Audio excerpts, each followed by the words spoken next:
महिलाओं में अनेक तरह की परेशानियां होती हैं उनके शरीर को लेकर।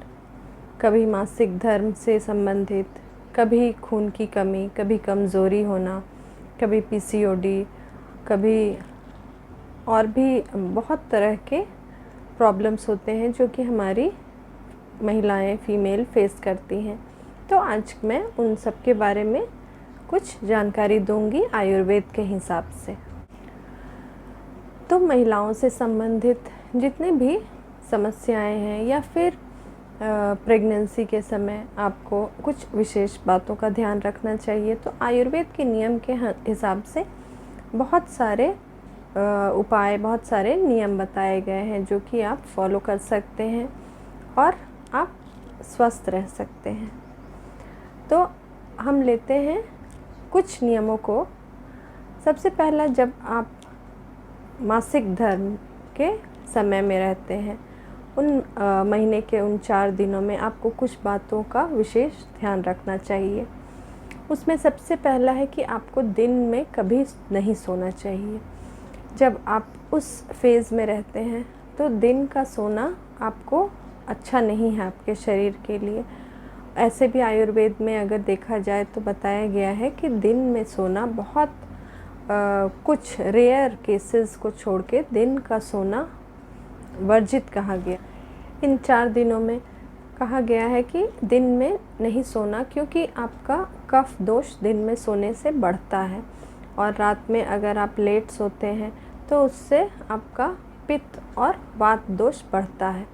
तो इस हिसाब से आपके सारे दोष बढ़ जाएंगे, तो आपके शरीर का पूरा सिस्टम अप डाउन हो जाएगा। तो दिन में सोने के लिए इसीलिए इस समय मना किया गया है। दूसरी बात है कि जब आप इन 4 दिनों में रहते हैं तो आपको वो सब चीज़ें नहीं करनी है जिससे आपका वात दोष बढ़े।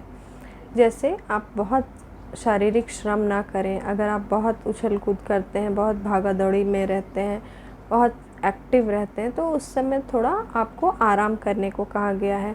उतने आपको अपने शरीर को बहुत एक्सर्शन देने के लिए मना किया गया है।